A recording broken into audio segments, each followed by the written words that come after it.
இன்னைக்கு தங்கராஜ் எப்படின்னா ரேவதி இட்டுன்னு வரணும்ட்டு பிளானோட வீட்டுக்கு வீட்டுக்கு வந்தோடனே பையன் வந்து அம்மாவை பார்க்கணும்ட்டு அழுது நிற்கிறாரு. அவங்க அம்மா ஒரு பக்கம் என்னால சமாளிக்க முடியல தங்கராஜ் அப்படின்றாங்க. அப்ப நம்ம இன்னைக்கு அவங்க பையன் கிட்ட சொல்றாரு, சொல்ற மாதிரி நீ வந்தாதான் அம்மா வருவாங்க, இல்லைன்னா நான் உன்னை மட்டும் கிட்டு வந்துடுறேன். பையனை பயங்கட்டுறாங்க. இப்படி அம்மா பார்த்தோன்னே அழுது நம்ம வீட்டுக்கு போலாம் வாங்க, நான் உங்களால சாப்பிடல, என்னால ஸ்கூல் போக முடியல, நீ சரிப்பா நீங்க சொல்ற மாதிரி நானும் பண்ண அம்மா இட்டுன்னு போங்கன்னு சென்ட்டு அங்க போய் காமிச்சாக்கா எங்க எல்லாம் சாப்பிட்டு நிற்கிறாங்க. ரேவதி வந்து பாக்கி வச்சு பொண்ணுக்கு சாப்பிட விட்டு நிற்கிறாங்க.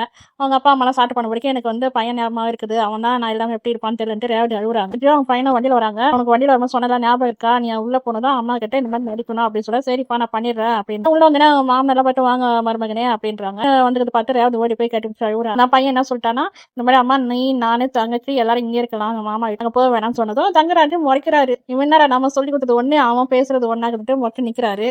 அப்புறம் ஒரு மாதிரி நிக்கிறாரு. இந்த பையன் நம்மளை எப்படி ஏமாத்திட்டான்ட்டு அப்புறம் வாங்க மருமன்ட்டு உட்கார வைக்கிறாங்க. இந்த மாதிரி நாளைக்கு ஒரு இடம் வாங்கியிருக்கேன் மாமா, அது கூட நான் ரேவதி பேர் தான் வாங்கினா, அவதான் ரிஜிஸ்டர் ஹவுஸ்ல வந்து கழிச்சு போடணும், அவ இங்க வந்து உட்காந்துக்கிறா, நான் உங்ககிட்ட எத்தனை தடவை மணி கேட்கறது, எனக்கு திருப்பி என்ன மன்னிச்சிருங்க, இனிமேல் நான் அடிக்க மாட்டா அப்படின்றாரு. நல்லா ரேவதியெல்லாம் விட முடியாது பாய்க்கராஜ் சொல்றாரு. பாய்க்கராஜ் அப்படின்ட்டு அவங்க அப்பா சொல்றாரு, வா உள்ள வந்துட்டு எங்க அக்கா வரலாம் என்னென்ன பேசுறாங்க தெரியுமா, எத்தனை வருஷத்துக்கு நீ தங்கச்சி பாத்துக்குவ, சரி கூட நான் பாத்துக்குவேன், நீ எப்படி 3 பசங்க படிக்கிறீங்க அப்படி இப்படின்றாரு. உள்ள எடுத்து போயிட்டு பாய்க்கராஜ் ரேவதி வந்து கருவாண்ட நின்று கேட்டு நிக்கிறாங்க. செஞ்சு ரேவதி நாளைக்கு ஊருக்கு தங்கராஜ் கூட ரேவதி போயிடுவாங்கன்னு நினைக்கிறேன். நாளைக்கு வர எபிசோட் நான் சொல்றேன். நான் ரோசி. Thank you so much.